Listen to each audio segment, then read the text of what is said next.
Okay. So the first part is that. The second part creates the U.S. Treasury bank system, which absorbs the Fed and issues precious metal-based U.S. Treasury currency. And of course, there's only two presidents that have tried to do that, as far as U.S. currency goes. And that, of course, is Lincoln and Kennedy. Is there a pattern here? Got it. So, number 3 restores constitutional law and all our Bill of Rights and liberties. 4, the SAR requires the resignation of the standing president and vice president. Constitutionally acceptable replacements for the president and the designated cabinet are then put in their place, and new elections are supposed to happen no later than 8 months after that. That's fine. Oh, here we go. The SAR requires, as we just said there, 5. And then, of course, he also has to declare peace. Everything goes back to where it was before when we were talking about. And then, of course, the abolition of the IRS, the creation of flat rate sales tax revenues for government, and many more. So the government immediately switches from what we know it today to being a different kind of government, and it is surrounded by other governments that have been changed that are conducting themselves in a different way. So we have an entirely new world of peace and cooperation. SAR happened because of the farmers and the farms claims. The farms claims came out to the public in '94 because when it went through the second time and they caused this non-disclosure, the judge said, well, then let's throw the people into it. Let's give them a brief 6-month period to file claims. Not just the farmers, but the entire people. And so for 6 months in '94, that's why they call them the farm claims. They started out with the farmers, and then they went through and they got all that done. The people. They got a few million people to agree to it. Farmers, collective. Oh, collective. The collective of all the farmers. They were losing, the farmers were losing their farms because the banking, just like the housing thing right now, only it was foreclosing on all the farms. They finally did a class action suit, and they won. But then nothing happened. So then they did another class action, or they took it to the court system again. And they won, but the government, the cabal, is not allowing the results to manifest. It used to be one person did a study and he found out exactly what federal court in the Twin Cities was where the rulings were kept. And one guy even went so far as to get the part of the not the whole law, not the whole thing, but just part of one of the judges on the federal court basic decision. And that was as far as it got. The minute they did that, they took everything off the internet and they just shut it down. But I've seen those. It's documented. This is real. It's not being made up. It's true. Nassau was the final example of this, and once again they completely sequestered it away, even though it's government rules and regulations now. But then we've already seen how they ignore government rules and regulations. There was a class action by the farmers. This class action was opened in '94 to the general public for 6 months. It was the precursor for creating Nassau itself in 2000. It went through Congress, but one judge got so mad at the way the government was manipulating it that he opened it up to the public. Yeah, and their law that's not enforced. Because the IRS is illegal. They proved it. Because if you look at the Constitution, it is. But we're not being governed under the Constitution anymore, not really. We're being governed under Admiralty law. And so they're ignoring some of this. We did not make this up. There were certain special forces groups in the military that were behind all of this at that time. That's why they sent them off to Iraq. Because we all got excited when it happened. Oh, good, it's going to happen now. We saw him sign it on television. And this is if it is brought out and enforced, then the president and vice president. The president, vice president, the government would have to resign. There'd be a caretaker government that would take over for about 8 to 9 months. The Congress would have to resign and leave. Supreme Court would have to resign and leave. All 50 states' governments would have to resign and leave. And they would start from the bottom up and completely redo the United States. And of course, the USA Corp would be done. There's enough money out there so that we would completely switch over from being a government and people in great distress to being a government and people in great joy.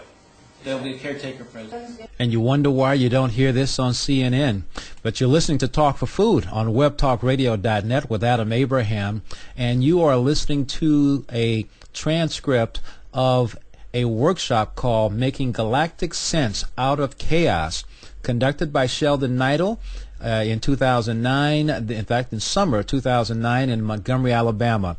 I actually videotaped this entire workshop, and if you are interested in seeing this, contact me at adam@talkforfood.com.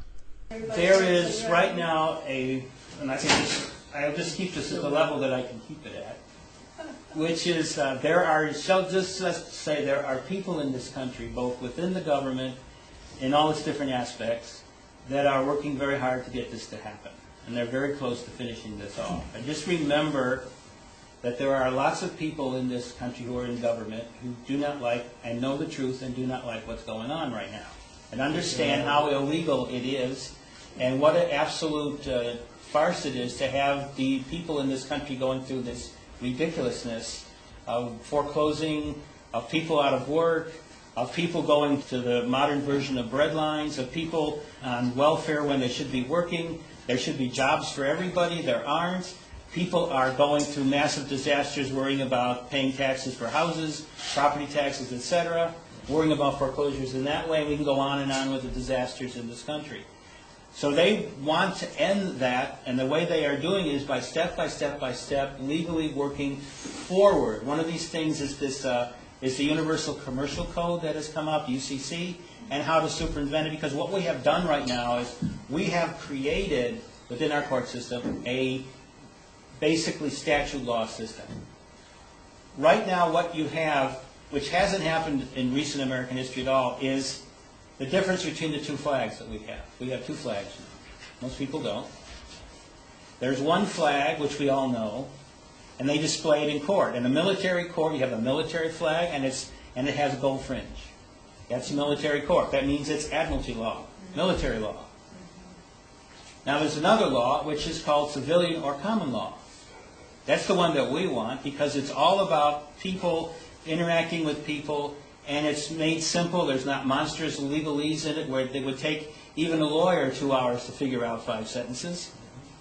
So what we have to really do is move to that, and that has the civilian flag, and that has, instead of the stripes that go this way, which is the horizontal stripes, they go vertical.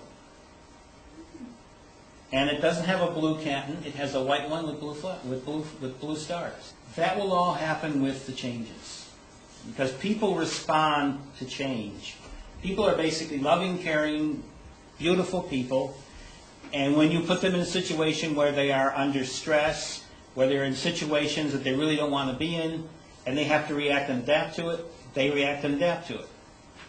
First thing you go through is fear, though. Right. Fear is like number uno on the game. It is totally where people are at, and that's how we are controlled. Military law is all about fear. Well, he's not talking about that at all right now. No, but you're saying that he will step down. He will be forced to, when the things happen. One of the things that happens is these abundance funds. When they are through, there's a natural system that's been set up around the planet. He will then be forced to resign. He knows. He knows this. They're working. knows this. They work very hard at their different meetings to understand how to play the subversion game, which they have done a great job of maintaining. But the game that they can maintain is going away, and they know that. They know that the forces that are working for the light and for what we're talking about, this, I like to call it quiet revolution, because it's not about people getting out in the street and fighting one another. It's about a fundamental change in how government and people react to one another. And it's about the change from an economy of scarcity to an economy of abundance, and what all that means. So gold standard comes back first, then Obama stepped down. I mean, abundance programs is really... Abundance programs means people get lots of money, selected people who are part of, the fancy word they like to use now are recipients. When the recipients receive their funds from the World Trust, that then locks in all this change. It becomes inevitable that it has to happen.